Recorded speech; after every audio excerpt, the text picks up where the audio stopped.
കൂട്ടുകാർക്കും ഇന്നത്തെ ഈ വീഡിയോയിലേക്ക് സ്വാഗതം. ഇന്ന് നമ്മൾ പറയാൻ പോണത് 2024 തന്നെ ചോദിച്ച ഒരു ക്വസ്റ്റ്യൻ പേപ്പറാണ്. അതിലുള്ള മാത്സ് പാർട്ടാണ് നമ്മളിന്ന് പറയുന്നത്. ഒരു പലചരക്ക് കടയിൽ ഒരു റൊട്ടിയുടെ വില 25% വർദ്ധിക്കുന്നു. തുടർന്ന് പുതിയ വില 25% കുറയ്ക്കുന്നു. യഥാർത്ഥ വിലയുമായി താരതമ്യം ചെയ്യുമ്പോൾ ബ്രെഡിന്റെ അവസാന വില എത്രയാണ്?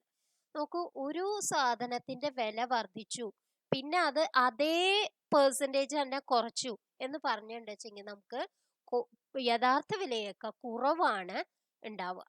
അത് എങ്ങനെയാന്ന് വിചാരിച്ചാൽ, ഇപ്പൊ നമ്മൾ 25% വർദ്ധിച്ചു എന്ന് പറഞ്ഞാൽ +25 എഴുതി, 25% കുറച്ചു എന്ന് പറഞ്ഞാൽ -25 എഴുതി. ഇനി -25 × 25/100 അത്രയും ശതമാനമാണ് കുറയുക. അതായത് ഇവിടെ ഇത് ക്യാൻസൽ ചെയ്ത് പോവും. അപ്പം -625/100 6.25% കുറയുക, ശതമാനം കാണാൻ വേണ്ടി. അപ്പൊ യഥാർത്ഥ വിലയേക്കാൾ 6.25% കുറയും. ഇനി അങ്ങനെയല്ല, നിങ്ങൾക്ക് കിട്ടണില്ല എങ്കിൽ നിങ്ങൾ വിചാരിക്കുക 100 രൂപ ഉണ്ടായിരുന്നു, അതിന്റെ 25% വർദ്ധിച്ചു എന്ന് പറഞ്ഞാൽ 125 രൂപയായി അല്ലെ. ഇനി ഈ 125 എത്ര ശതമാനം കുറയ്ക്കണത്? 25% കുറയ്ക്കുക. അപ്പൊ 75%, 125ന്റെ 75% നമുക്ക് കൊടുക്കേണ്ടത് അല്ലെ. അപ്പൊ ഇവിടെ എത്രയാണ്? 25 4 പ്രാവശ്യം പോവും, ഇവിടെ 3 പ്രാവശ്യം പോവും അല്ലെ. ഇനി എന്താണ്?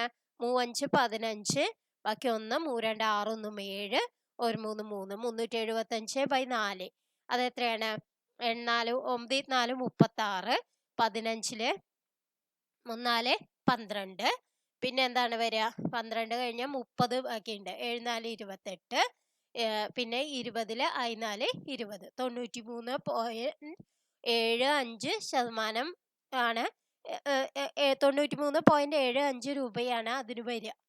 അതായത് യഥാർത്ഥ വില 100 രൂപയാണ്, അതിനേക്കാൾ കുറവാണ് നമുക്ക് കിട്ടിയത് അല്ലെ. അത് എത്ര കുറവാണ്?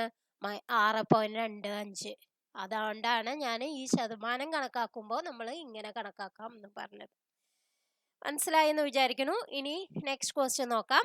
നിങ്ങൾ ഒന്നിൽ താഴെയുള്ള പോസിറ്റീവ് ഭിന്നസംഖ്യയെ ഗുണിച്ചാൽ ഫലം, അതായത് ഒന്നിൽ താഴെയുള്ള ഏതെങ്കിലും ഒരു ഭിന്നസംഖ്യ, 1/2 1/4 1/6 ഏതെങ്കിലും ഒന്ന്, അതിനെ അതുകൊണ്ട് തന്നെ ഗുണിച്ചാൽ എന്ത് വരും? 1/4 എന്ന് വരും. 1/2 ചെറുതാണ് 1/4. അപ്പോൾ യഥാർത്ഥ ഭിന്നസംഖ്യയേക്കാൾ ചെറുതാവും കിട്ടുക. Next question. ഒരു സാധാരണ ഷഡ്ഭുജം 6 സെന്റിമീറ്റർ ദൂരമുള്ള ഒരു വൃത്തത്തിൽ ആലേഖനം ചെയ്തിരിക്കുന്നു. ഷഡ്ഭുജത്താൽ ചുറ്റപ്പെട്ട പ്രദേശം കണ്ടെത്തുക. ഇതിനൊരു വാക്യമുണ്ട്, 6√3/4a². അതായത് എ എന്ന് പറയുന്നത് ഈ എന്താണ്,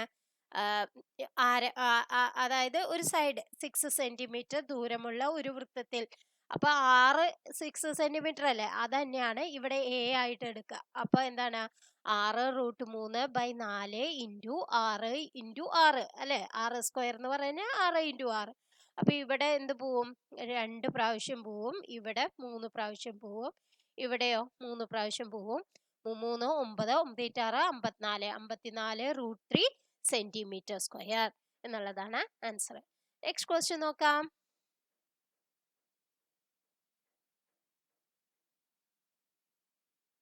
ക്വസ്റ്റ്യൻസ് ഇംഗ്ലീഷിലും ഉണ്ട്.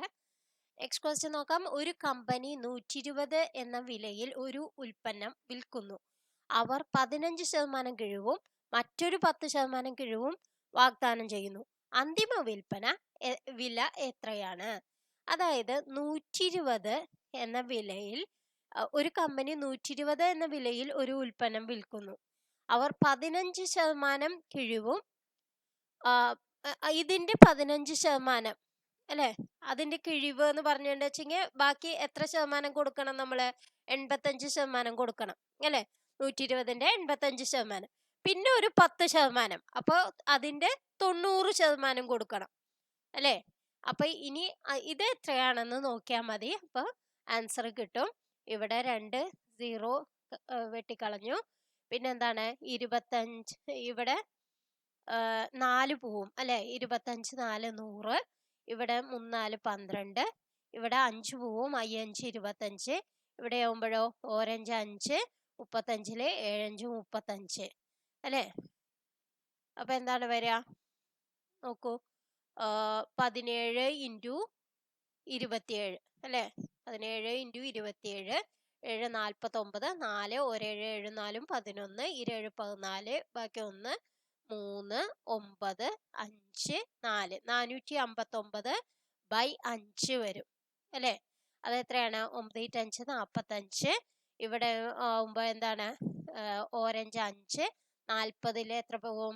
8 5 40, 91.8 എന്നുള്ളതാണ് ആൻസർ. അപ്പൊ എങ്ങനെയാ നമ്മൾ കണ്ടേ? 15% കിഴിവ് എന്ന് പറഞ്ഞാൽ ബാക്കി 85% നമ്മൾ കൊടുക്കേണ്ടത്. അപ്പൊ 120ന്റെ 85% അപ്പൊ ഉള്ളത്. പിന്നെ ഇനി ഒരു 10% കിഴിവ് എന്ന് പറഞ്ഞാൽ പിന്നെ 90%, അതിന്റെ 90% പിന്നെയും കൊടുക്കേണ്ടത്. അപ്പൊ എന്താണ്? 120 ഇൻറ്റു 85/100 ഇൻറ്റു 90/100. അപ്പോഴാണ് ആൻസർ കിട്ടുക.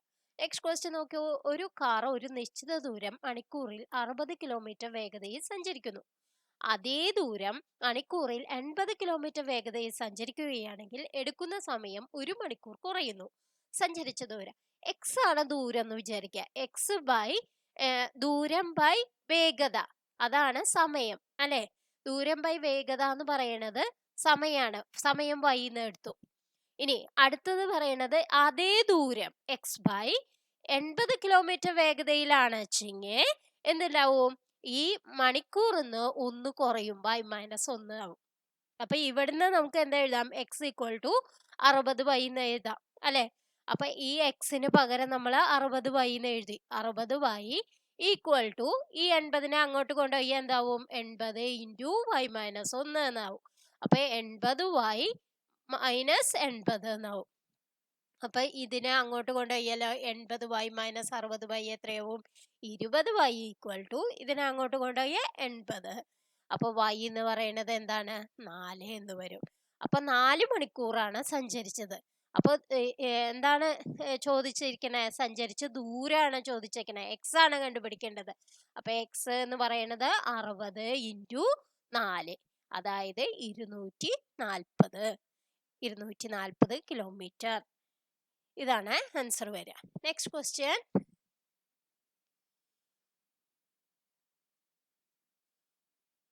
ഒരു ജാമിതീയ പുരോഗതിയിൽ 5ാം പദം ആദ്യ പദത്തിന്റെ 16 മടങ്ങാണ്. ആദ്യ പദം 2 ആണെങ്കിൽ 7ാമത്തെ പദം. ഇത് ജാമിതീയ പുരോഗതി എന്ന് പറഞ്ഞാൽ ജോമെട്രിക് പ്രോഗ്രഷൻ ആണ് കേട്ടോ. Geometric progression. അപ്പൊ അതിന്റെ nth ടേം കാണാനുള്ള വാക്യം എന്താണ്? AR⁻n-1 ആണ്. അതായത് a എന്ന് പറയുന്നത് ആദ്യ പദം, r എന്ന് പറയുന്നത് എന്താണ്? പൊതു ഗുണിതം അല്ലെ? r⁻n-1. അപ്പൊ ഇവിടെ പറയുന്നത് 5ാം പദമാണ്. 5ാം പദം എന്ന് പറഞ്ഞാൽ എങ്ങനെ എഴുതാം? AR⁴. ആദ്യ പദം a ആണ് അല്ലെ? അതിന്റെ 16 മടങ്ങ്, അതായത് 16 എന്ന് എഴുതി. അപ്പൊ a ഇവിടെ ക്യാൻസൽ ചെയ്ത് പോയി. r⁴ = 16. 16നെ നമുക്ക് എന്താ എഴുതാം? 2⁴ എന്ന് എഴുതാം. അപ്പൊ r എന്ത് വരും? 2 എന്ന് വരും. ഇനി നമുക്ക് എന്താ കണ്ടുപിടിക്കേണ്ടത്? 7ാമത്തെ പദമാണ് കണ്ടുപിടിക്കേണ്ടത്. 7ാമത്തെ പദം കണ്ടുപിടിക്കാനുള്ള അത് ആദ്യ പദം അവര് തന്നിട്ടുണ്ട് 2 ആണെന്ന്. അപ്പൊ AR⁴ 6 ആണ് അല്ലെ? 7ാം പദം എന്ന് പറഞ്ഞാൽ AR⁻n-1 എന്ന് പറഞ്ഞാൽ 6 വരും. അപ്പൊ AR⁴. a എന്ന് പറയുന്നത് 2 ആണ്, r എന്ന് പറയുന്നത് 2 ആണെന്ന് കണ്ടുപിടിച്ചു. 2⁶. അപ്പൊ എത്രയാണ്? ഈ 2 4, 4 2 8, 2 16, 16 2 32, 32 2 64. 64 ആണ് 2⁶ ഇൻറ്റു 2. അപ്പൊ എന്താണ്? 128. അപ്പൊ a എന്നുള്ളതാണ് ആൻസർ ആയിട്ട് വരിക. നെക്സ്റ്റ് ക്വസ്റ്റ്യൻ അവര് ഒഴിവാക്കിയതാണ്. നെക്സ്റ്റ് ക്വസ്റ്റ്യൻ നോക്കാം. ഒരു സംഖ്യയുടെ 20% 35 ആണെങ്കിൽ സംഖ്യ ഏതാണ്? അതായത് എക്സ് എന്നുള്ള ഒരു സംഖ്യ വിചാരിക്കുക. അതിന്റെ 20% തന്നുണ്ട്. 20/100 എന്ന് പറയുന്നത് 35 ആണ്. അപ്പൊ എക്സ് എങ്ങനെ കണ്ടുപിടിക്കുക? 35 ഇൻറ്റു ഇതിനെ അങ്ങോട്ട് കൊണ്ടുപോയാൽ 100 ആവും ബൈ 20. 100 20 100ല് എത്ര പ്രാവശ്യം? 5 പ്രാവശ്യം. അപ്പൊ 5 25 2 3 15 2 17 175 എന്നുള്ളതാണ് ആൻസർ. Next question നോക്കിയോളൂ. നിങ്ങൾ കിഴക്കോട്ട് തിരിഞ്ഞ്, അതായത് ഞാനിവിടെ അടയാളപ്പെടുത്തി, ഇവിടെയാണ് കിഴക്ക് എന്ന് പറഞ്ഞു. ഇവിടെ എന്താണ് വരിക? ഇവിടെ നോർത്ത് അല്ലെ, നോർത്ത് സൗത്ത്, അതായത് ഇവിടെ വടക്ക്, ഇവിടെ തെക്ക് അല്ലെ, ഇവിടെ കിഴക്ക്, ഇവിടെ പടിഞ്ഞാറ്. ഇങ്ങനെ വന്നു. ഈ ദിശയിലാണ് നിന്നത്. ഇനി 270 എതിർ ഘടികാര ദിശയാണ്. ആന്റി ക്ലോക്ക് വൈസ് എന്ന് പറഞ്ഞാൽ, ക്ലോക്ക് വൈസ് എന്ന് പറഞ്ഞാൽ ഇങ്ങനെയാണ് ചുറ്റണത്. ആന്റി ക്ലോക്ക് വൈസ് എന്ന് പറഞ്ഞാൽ ഇവിടുന്ന് ഇങ്ങോട്ട് ചുറ്റണം. അപ്പൊ ഇവിടം വരെയായ 90ആയി, പിന്നെ ഇവിടം വരെയായ 180ആയി, പിന്നെയും 90 ആയാലാണ് 270. അപ്പൊ ഇത് ഏത് ദിശയിലേക്കാണ് നിൽക്കണത്? തെക്ക് എന്നുള്ള ദിശയിലേക്കാണ് നിൽക്കണത്. അപ്പൊ ബി എന്നുള്ളതാണ് ആൻസർ. നെക്സ്റ്റ് ക്വസ്റ്റ്യൻ നോക്കൂ. അസമത്വം പരിഹരിക്കുക. -3x <15. ഇങ്ങനെ വരുമ്പോ എക്സിനെ എക്സ് മാത്രാക്കി കാണണം. അപ്പൊ അതിനെ എന്താ ചെയ്യാം? -3 ആണ് ഇവിടെയുള്ളത്. അപ്പൊ നമുക്ക് എന്തുകൊണ്ട് മൾട്ടിപ്ലൈ ചെയ്യണം?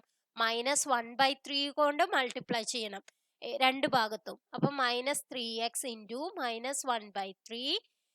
അപ്പൊ -1/3 കൊണ്ടായേ കാരണം ഇത് എന്നുള്ളത് സൈൻ മാറും, ഇങ്ങോട്ടാവും. 15 ഇൻറ്റു -1/3. അപ്പൊ ഇനി എന്താണ്? ഇത് ക്യാൻസൽ ചെയ്ത് പോയാൽ എക്സ് ഗ്രേറ്റർ ദാൻ എന്തെന്ന് വരും? ഇവിടെ 5 പ്രാവശ്യം. അപ്പം -5 എന്ന് വരും. X greater than -5. അപ്പൊ എ എന്നുള്ളതാണ് ആൻസർ. അപ്പൊ ഇന്നത്തെ വീഡിയോ നിങ്ങൾക്ക് എല്ലാവർക്കും ഇഷ്ടമായി എന്ന് വിചാരിക്കുന്നു. ഇനിയും കൂടുതൽ ക്വസ്റ്റ്യൻസുമായി നമുക്ക് അടുത്ത ക്ലാസ്സിൽ കാണാം. Thank you for watching.